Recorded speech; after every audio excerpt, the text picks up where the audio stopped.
Say it again under oath. Naomi Carter's voice was quiet, but it moved through the courtroom like a match struck in the dark. Officer Daniel Whitmore stood at the witness stand with one hand still resting near the worn edge of the Bible, his navy uniform pressed sharp, his silver badge catching the cold fluorescent light above him. For half a second, he did not blink. The room had been leaning his way all morning. The prosecutor had nodded at every word he said. 2 officers sat behind him like silent proof. Even the wooden walls seemed to hold his version of the story better than hers. But now the black woman at the defense table had asked him to repeat it, and something in the air changed. Please subscribe to the channel and follow this story to the end, because what begins with a woman being accused in court will become the moment an entire system realizes they have been protecting the wrong person. And if you believe stories of truth, courage, and justice deserve to be heard, subscribe now, because some voices only become powerful when enough people refuse to look away. Judge Evelyn Monroe looked over her glasses. Officer Whitmore, she said, her tone measured, answer the question. Whitmore's jaw tightened, just enough for Naomi to see it. He turned his head slightly, giving the jury the calm face he had probably practiced for years. She attacked me because people like her hate authority, he said. A small sound moved through the gallery, not loud enough to be called outrage, not soft enough to be ignored. Naomi felt it in her chest before she heard it, the old familiar weight of being reduced to something smaller than her name. Her public defender, Mia Reynolds, froze with a pen between her fingers. Behind Naomi, someone whispered, then went silent. The courtroom smelled of polished wood, old paper, and rainwater carried in on winter coats. Outside the tall windows, Atlanta was gray and wet, traffic humming 5 stories below as if the city had no idea a life was being measured in that room one sentence at a time. Naomi sat straight, hands folded on the table. The faint marks from the handcuffs had faded, but not enough. Under the light, they looked like pale shadows around her wrists, reminders of the night she had been pulled over less than 6 miles from her mother's apartment, with a pharmacy bag on the passenger seat and a phone battery at 4%. Whitmore had called it resisting. Naomi remembered it differently.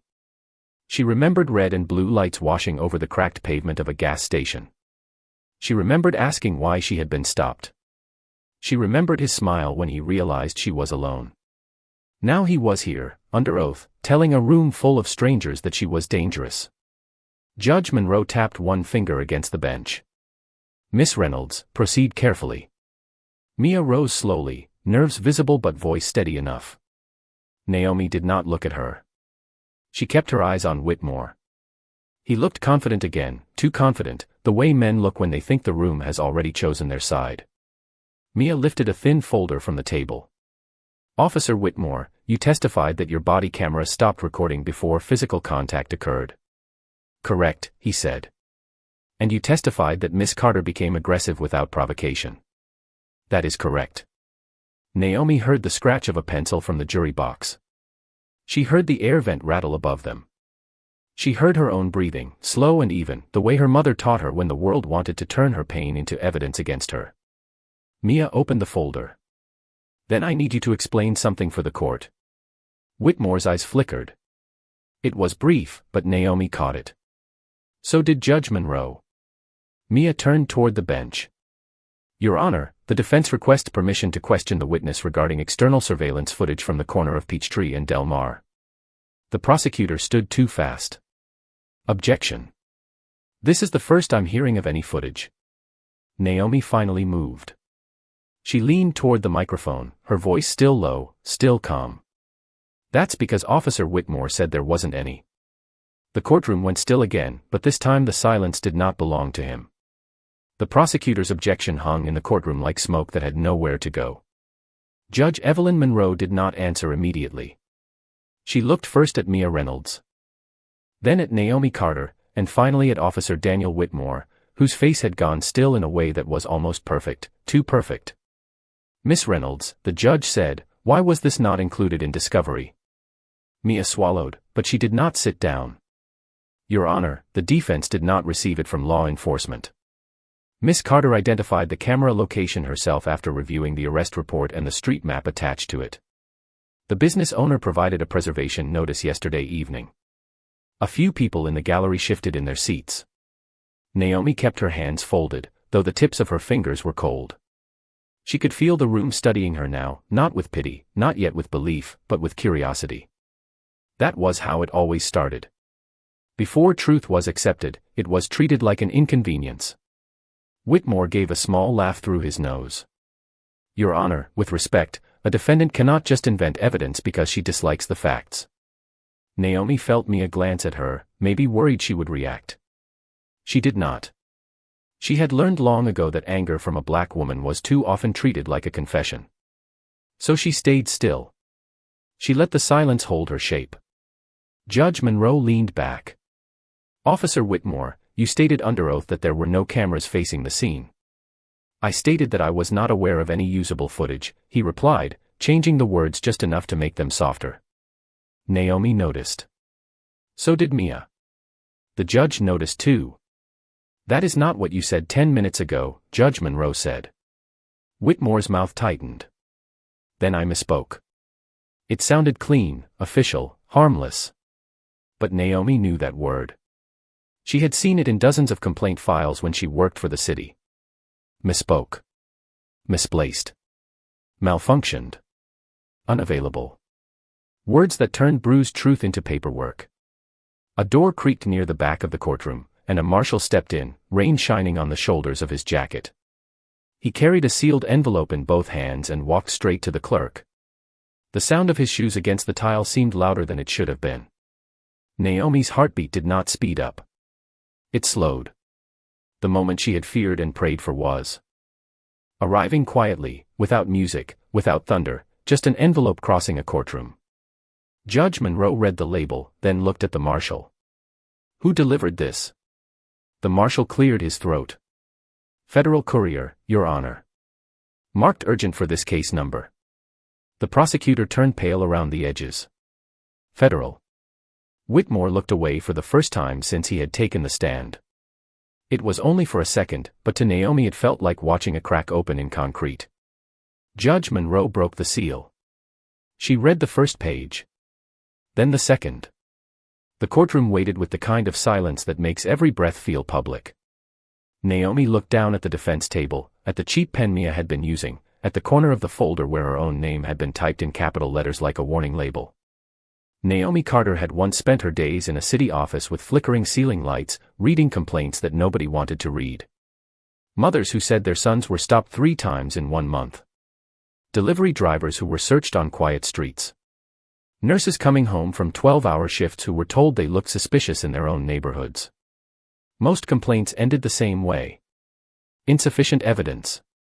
Officer denied allegation. Camera unavailable. Naomi had hated those phrases because they did not sound cruel. They sounded final. 3 years earlier, she had started noticing one name repeating across the files. Daniel Whitmore. Not every week. Not enough for careless eyes. But enough for hers. The same vague language. The same missing footage. The same kind of victim, black, alone, tired, and too ordinary for the evening news. She had printed nothing. Copied nothing. That would have gotten her fired.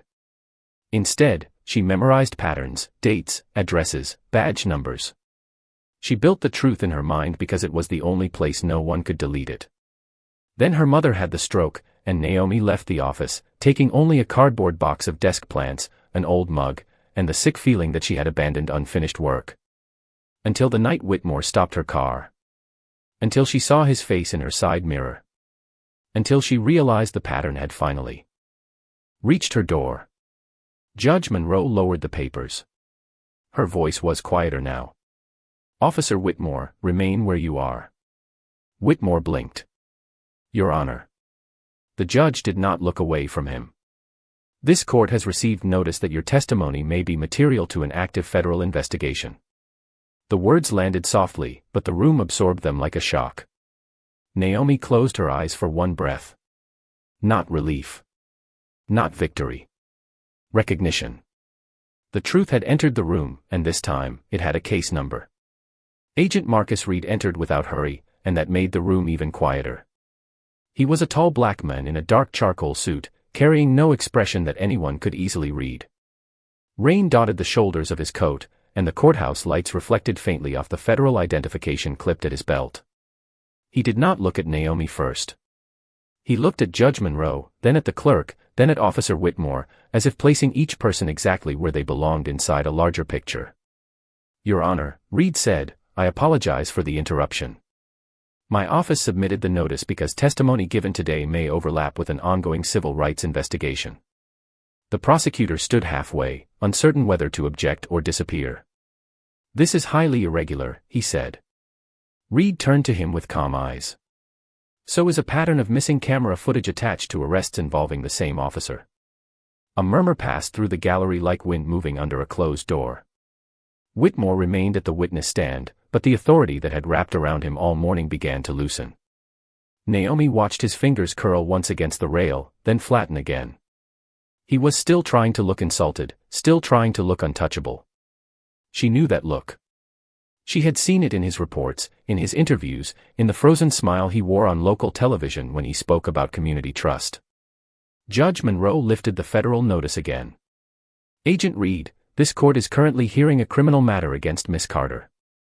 Are you stating that evidence in your investigation may directly affect these charges?"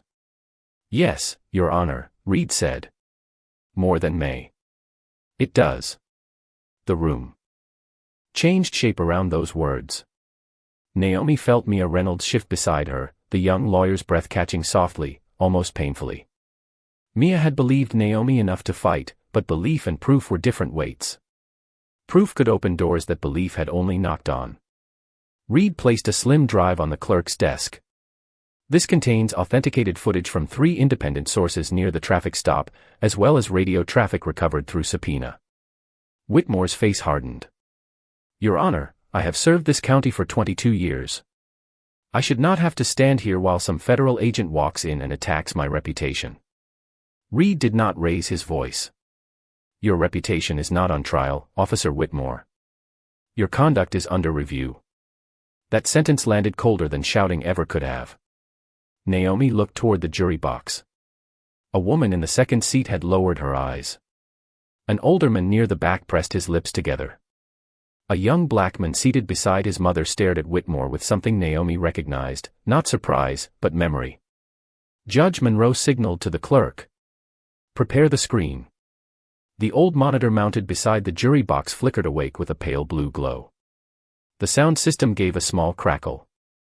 Naomi felt her throat tighten, not from fear now, but from the strange pain of being almost believed after being fully accused. The first image appeared grainy but clear enough. A gas station canopy. Wet pavement. Naomi's gray sedan parked near pump 4. Red and blue lights flashing across the windshield. There she was, stepping out slowly, empty hands visible, shoulders tense but still. Whitmore stood several feet away. The courtroom watched in silence as the footage continued. There was no sudden movement from Naomi. No threat. No chaos. Just a woman trying to understand why the road home had turned into a trap. The prosecutor sat down as if his legs had lost interest in holding him up.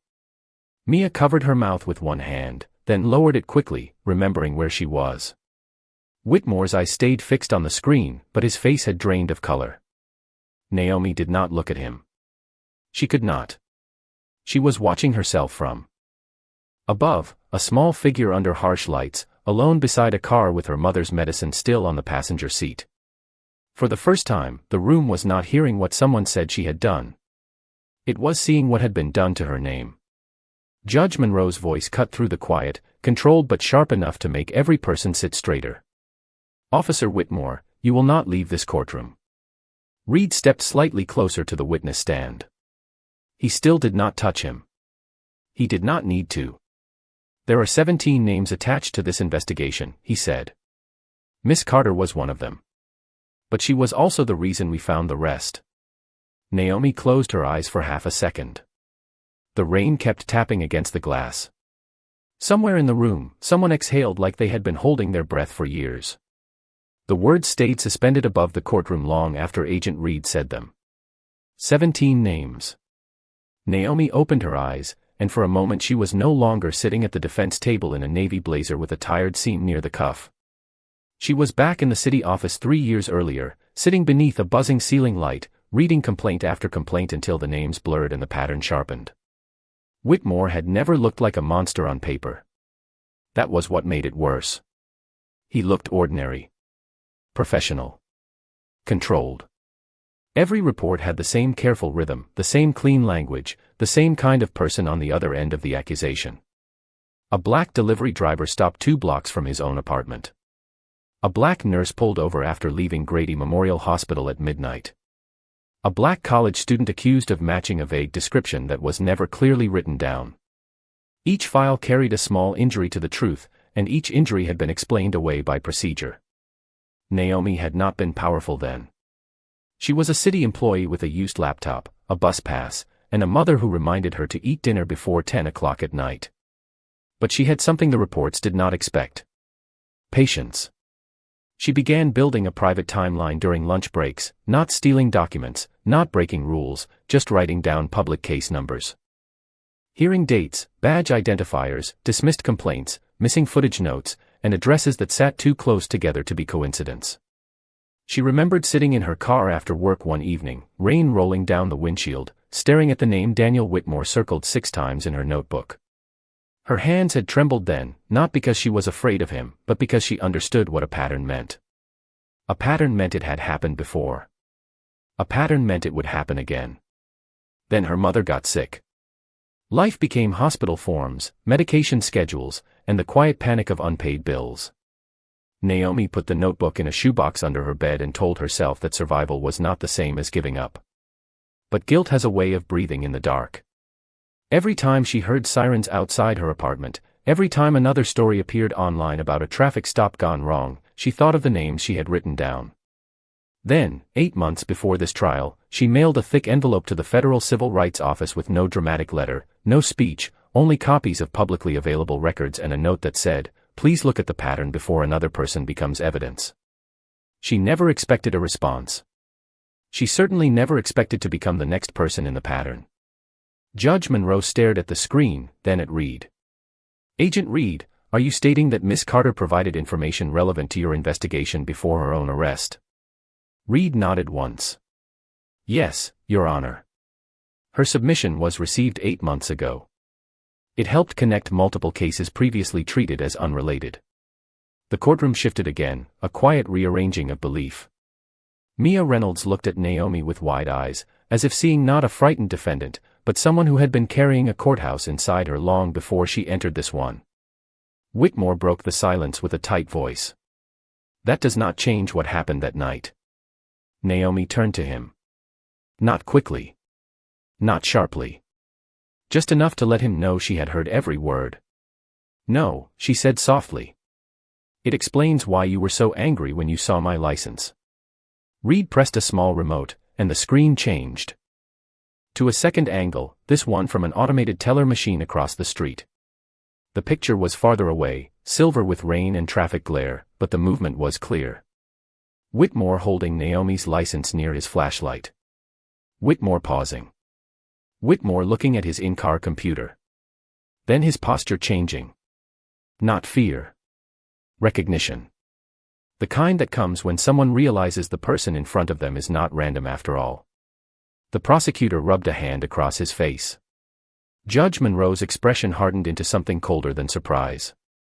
Naomi felt the heat of every eye in the room, but this time it did not shrink her. It steadied her. For months, she had been described as emotional, difficult, aggressive, uncooperative. Now the footage showed a woman standing still in the rain, asking one question with empty hands. "Why did you stop me?" The question filled the courtroom without needing sound. Whitmore stared at the monitor, and for the first time that morning, he had no sentence ready. Outside, the rain slowed against the glass. Inside, the story he had built began to come apart piece by piece, not with shouting, not with revenge, but with records, timestamps, and a black woman who had refused to let the truth stay buried. Whitmore's silence did not last long. Men like him rarely surrendered a room without trying to take it back. He straightened at the witness stand, smoothed one hand down the front of his uniform, and looked toward Judge Monroe with the wounded dignity of a man who believed his badge should speak louder than any screen. "Your Honor, with respect, surveillance footage without context can be misleading." His voice was steady, but the steadiness had edges now. Miss Carter was argumentative from the beginning. She refused simple commands. She escalated the situation. Naomi felt the old trap closing its teeth. Not with metal. With language. Argumentative. Refused. Escalated. Words that could make a calm question sound like a crime if spoken by the right man in the right uniform. Mia Reynolds stood quickly. Your Honor, the footage clearly shows my client standing still with her hands visible. It shows part of the encounter, the prosecutor said, though he sounded less certain than before. The officer is entitled to explain his perception of threat. That word moved through the courtroom like cold air. Threat. Naomi looked at the jury and wondered how many times that one word had been used to turn fear into permission. Whitmore seized on it. Exactly. I was alone on a wet street after dark. Vehicles were passing within feet of us. She would not comply, and I had no way of knowing what she might do. Naomi's throat tightened, but her face remained calm. She remembered the street exactly. The gas station sign buzzing above her. The smell of damp asphalt. The pharmacy bag on the seat. The way Whitmore had lowered his voice so the passing cars would not hear him clearly. The way he had said her full name after checking her license, then asked if she thought filing complaints made her special. But memory was not enough in court. Memory had to fight against paper, rank, and practiced confidence. Reed stepped forward. Your Honor, the federal file includes audio from Officer Whitmore's patrol radio microphone. The device remained active longer than his body camera. Whitmore's head turned sharply. It was the first uncontrolled movement he had made. Judge Monroe's eyes narrowed. Play it. The clerk adjusted the volume. A burst of static filled the room, followed by rain, traffic, and Whitmore's voice, thinner than it sounded in person but unmistakable. License says Naomi Carter. A pause. Another voice from dispatch answered, distorted but clear enough. Copy. Then Whitmore again, lower, closer to the microphone. Same Carter from those complaints. The courtroom stopped breathing. The recording continued. A second officer's voice came through faintly. That is her. Whitmore gave a small laugh on the audio, not loud, not dramatic, just cruel in its casualness. Then she should have known better than to drive through my zone. Naomi stared at the table. She did not need to look at anyone. She could feel the room turning. Not fully. Not comfortably. But turning. The prosecutor's shoulders sank. Mia lowered herself into her chair as if the sound had taken the strength out of her knees. Judge. Monroe's face changed in a way Naomi would never forget. It was not pity. It was anger restrained by law. Whitmore spoke over the last crackle of audio. That is being taken out of context. Reed did not answer immediately. He let the words hang, because some denials reveal more when left alone. Then he pressed another button. The screen shifted to a timeline, 17 stops, 17 reports, 17 camera failures or interruptions, all tied to complaints or witnesses who had questioned Whitmore's conduct. Names appeared one by one. Angela Brooks. Terrence Hill. Malik Porter. Denise Walker. Calvin James. Naomi felt each name like a hand placed gently on her back. She had not saved them. Not yet. But she had not forgotten them. In the back row, the older woman who had been sitting beside the young black man covered her mouth. Her son leaned forward, eyes fixed on the screen, and Naomi realized one of those names belonged to someone in that room. The story was no longer hers alone. Whitmore looked at the screen, then at Reed, then at Judge Monroe. For the first time, his voice lost its polish. This is a setup. Judge Monroe leaned forward. No, Officer Whitmore. This is evidence. The sentence struck the courtroom with the weight of a closing door. Naomi finally lifted her eyes to Whitmore. She did not smile. She did not need to. The room that had once measured her worth by his accusation was now measuring him by the record he thought no one would find. The courtroom did not erupt. It became quieter, and somehow that was worse for Whitmore. Noise might have given him something to push against, something to control, but silence made every detail stand alone. The federal timeline remained on the screen, each name glowing in pale light beside dates, locations, and the same repeated phrases that had once made the truth disappear. Camera unavailable. Subject refused. Officer safety concern. Naomi stared at those words until they blurred. She had read them so many times in small offices, under cheap bulbs, with coffee going cold beside her hand. Back then, they had seemed like locked doors. Now they looked like footprints leading to the same man. Judge Monroe removed her glasses and set them on the bench with careful precision. For several seconds, she said nothing. Rain tapped softly against the tall windows. The flags near the bench stood motionless. Somewhere in the gallery, a chair creaked, then stopped. Naomi felt the room holding itself still, as if everyone understood that something fragile and necessary had finally entered the open air. She looked down at her wrists again. The marks were almost gone now. By next week, maybe no one would see them. That was the terrible thing about certain wounds. They faded from the skin before they ever left the body. Her mother used to say that dignity was not the same as being untouched. Dignity was what remained when people tried to handle you carelessly and failed to change the truth of who you were. Naomi breathed in slowly. The courthouse air was dry, but she imagined the smell of her mother's apartment, eucalyptus rub, laundry soap, the faint sweetness of peach tea cooling on the kitchen table. She thought of her mother waiting by the phone, pretending not to be afraid. She thought of the pharmacy bag, the medicine, the little ordinary life Whitmore had tried to turn into a criminal record. Mia leaned closer, her voice barely above a whisper. "Naomi, are you all right?" Naomi nodded, but the answer was not simple. She was not all right. She was not broken either. She was standing somewhere between the two, in a place where truth had finally arrived but pain still had to be carried out by hand. Agent Reed remained near the clerk's desk, quiet now, letting the evidence speak. The prosecutor avoided Naomi's eyes. One of the officers who had come in with Whitmore stared at the floor as if the polished tile had suddenly become important. Whitmore himself stood rigid at the witness stand, the badge on his chest reflecting light like a piece of ice. Only minutes earlier, that badge had seemed to fill the room. Now it looked smaller, attached to a man who could no longer hide behind it. Judge Monroe finally spoke. "This court will take a brief recess." Her voice was calm, but no one mistook calm for softness. "No party is to leave the floor. Officer Whitmore, you will remain under supervision of the marshal." The gavel came down once. The sound moved through Naomi's chest like a door closing on one life and opening into another.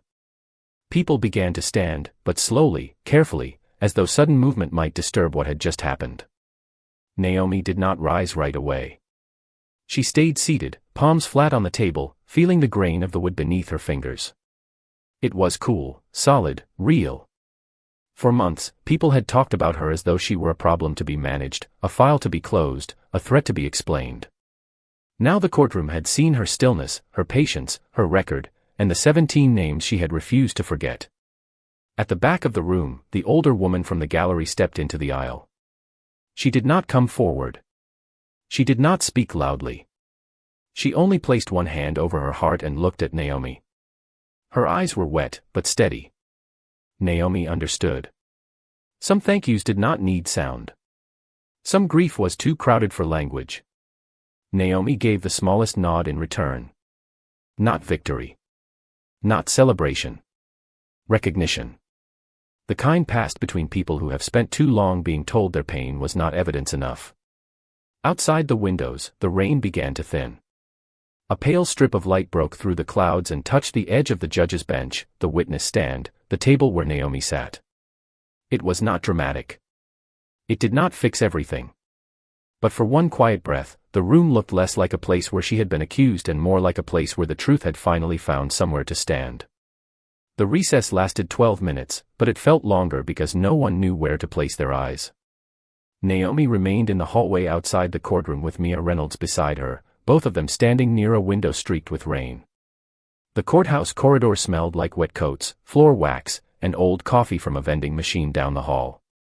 People passed in careful silence, glancing at Naomi, then away, as if ashamed of how easily they had believed the first story told about her. Mia held the folder against her chest. You should have told me you sent the federal complaint, she whispered. Naomi looked out at the gray city beyond the glass. I was not sure anyone had read it. Mia's face softened. They read it. Naomi nodded once, but the words did not land like comfort. They read it only after another stop, another charge, another night of her name being written into a report she did not deserve. Down the corridor, Officer Whitmore stood near the marshal, no longer surrounded by certainty. His prosecutor spoke to him in a low voice, but Whitmore barely listened. He kept looking toward Naomi, and this time there was no smirk, no practiced calm, only calculation turning slowly into fear. Agent Reed approached Naomi without rushing. He stopped a respectful distance away. Miss Carter, he said, there is something you need to know before we go back in. Naomi turned. Mia straightened beside her. Reed lowered his voice, but every word was clear. Your submission did more than connect those 17 cases. It led us to an internal message chain. Naomi felt the air leave her lungs softly. What kind of message chain? Reed glanced toward the courtroom doors. Officers discussing which complaints were likely to reach civilian review, which camera files should be marked corrupted, and which people were considered safe to pressure because they had no money for private counsel. Mia's lips parted, but no sound came out. Naomi looked down the hall at Whitmore. For years, people had called his actions isolated, complicated, misunderstood. But a message chain was not misunderstanding. A message chain meant planning. It meant laughter behind paperwork. It meant the system had not merely failed to see the pattern. Some parts of it had helped stitch the pattern together. Naomi pressed her fingertips against the cold window ledge. She thought of the nurse from Grady Memorial, the delivery driver, the college student, the mother who had written 3 letters and received 1 sentence back. Insufficient evidence. A phrase that now felt less like a conclusion and more like a lock someone had chosen. Why tell me now? Naomi asked. Reed's expression did not change, but his eyes carried a weight he did not try to hide. Because when court resumes, the judge will hear that your arrest may have been retaliatory. Mia exhaled sharply. Retaliatory because she reported him. Reed nodded. Naomi closed her eyes. The word entered her slowly. Retaliatory. It gave shape to something her body had known the moment Whitmore read her license under that gas station light. He had not stopped a stranger. He had found the woman who had written down his pattern. The courtroom doors opened again, and the marshal called everyone back. Naomi walked in on steady legs, though inside, something old and heavy was shifting. Judge Monroe returned to the bench with the federal papers stacked beside her. Her face was composed, but the room could feel the difference. This was no longer a simple hearing about one traffic stop. It had become a window into a machinery people had been told did not exist. Agent Reed was sworn in. His voice carried evenly as he confirmed the investigation, the timeline, the preserved footage, the recovered radio audio, and the internal messages. Whitmore's attorney, now hurriedly called into the room, objected twice and was overruled twice. Then Reed said the sentence that changed everything. Based on the evidence gathered, we believe Officer Whitmore recognized Miss Carter during the stop and used the arrest process to discredit a known complainant before her information could become public. The courtroom went utterly still. Naomi did not look at Whitmore this time. She looked at Judge Monroe. The judge looked back at her, and for the first time all morning, Naomi saw not doubt, not curiosity, but the hard beginning of acknowledgement. Whitmore had accused her to protect himself.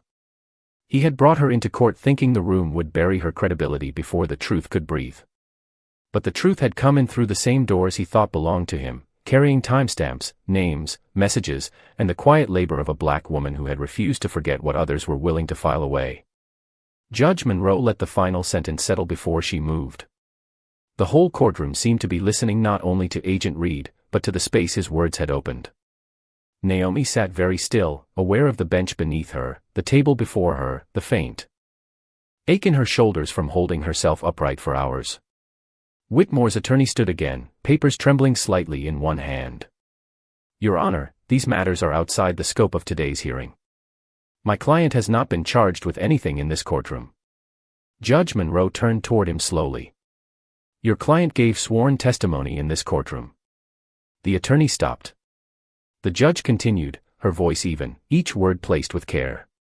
He did so while evidence before this court suggests that testimony may have been false, material, and connected to a broader federal investigation.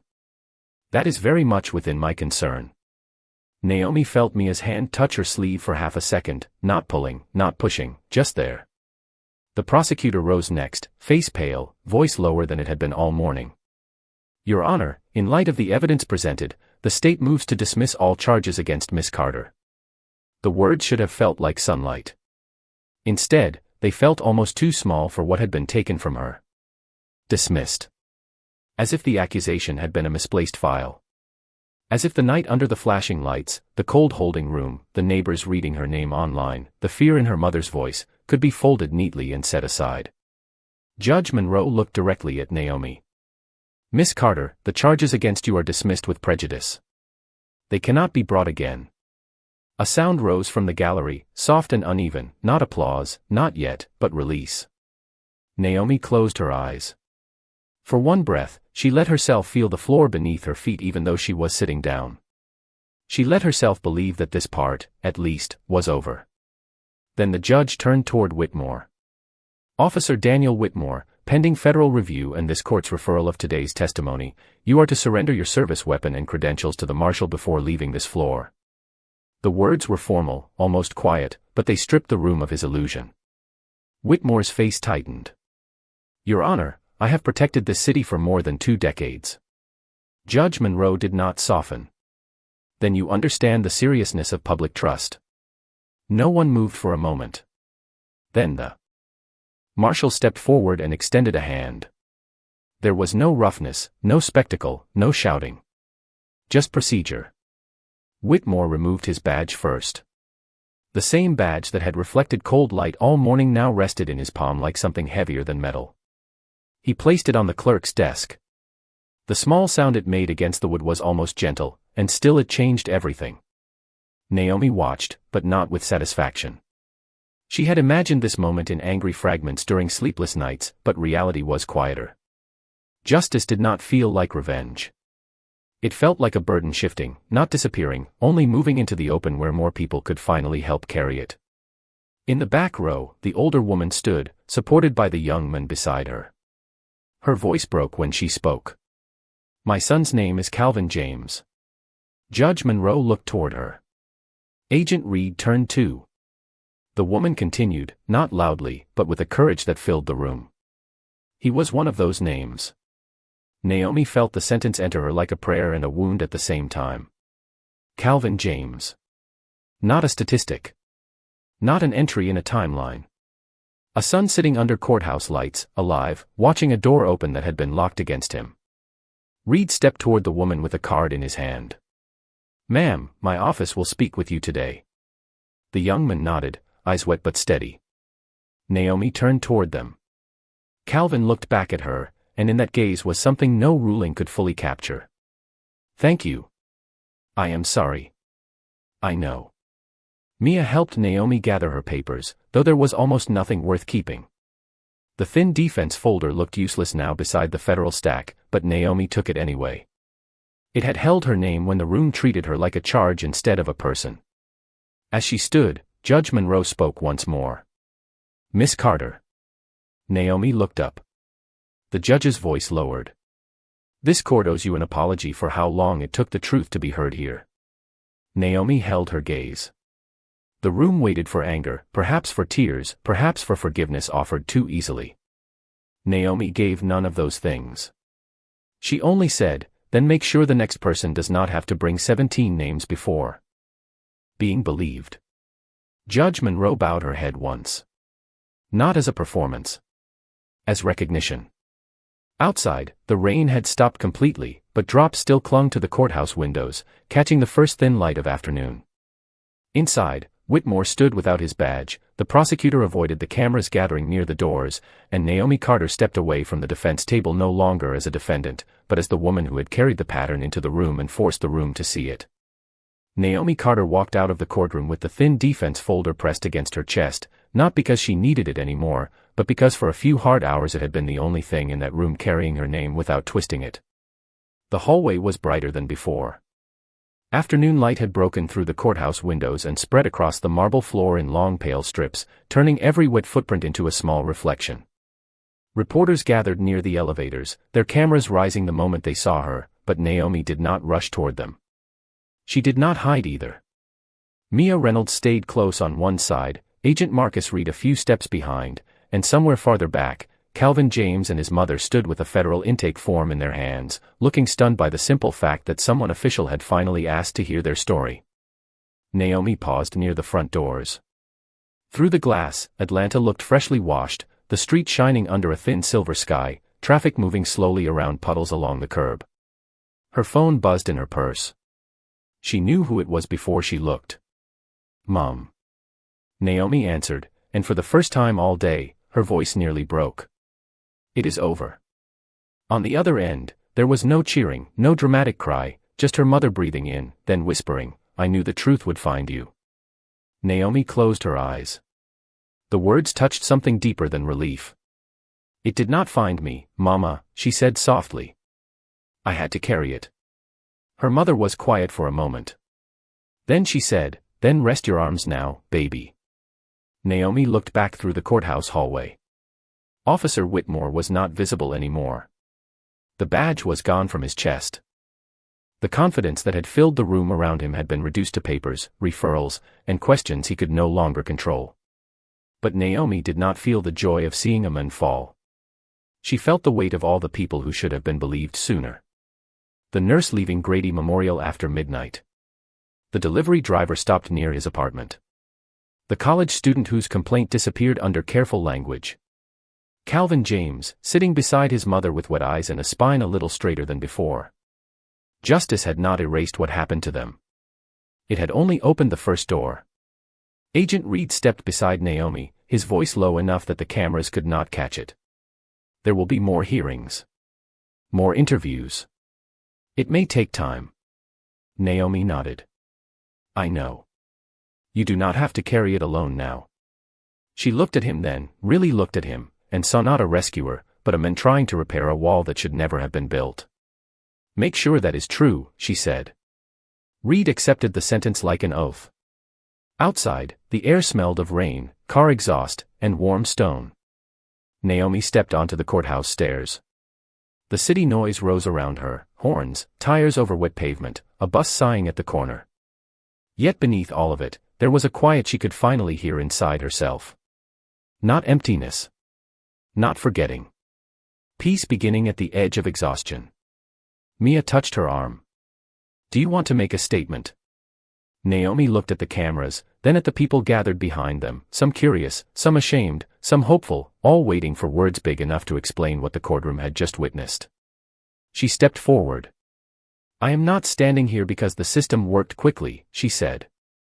"I am standing here because people who were ignored kept records, kept faith, and kept telling the truth even when the truth was treated like trouble." The cameras clicked. Naomi continued, her voice steady now. "Kindness is not weakness. Patience is not surrender. And dignity does not belong only to people with power." She stopped there. She did not need to say more. As she walked down the stairs, sunlight touched the wet stone ahead of her. Mia followed. Reed remained at the top, already turning toward the next family waiting in the hall. Naomi reached the sidewalk and breathed in the cool afternoon air. For the first time in months, she was not walking away from accusation. She was walking toward home. Behind her, the courthouse doors opened again, and Calvin James stepped out with his mother, both of them holding hands. Naomi looked back once, gave them a small nod, and kept walking. The lesson was not that truth always wins easily. It does not. The lesson was that truth needs witnesses, courage needs patience, and justice often begins with one person refusing to let a pattern stay hidden. So here is the question: if you saw the truth being buried, would you stay silent to protect your peace, or would you risk everything so someone else could finally be believed?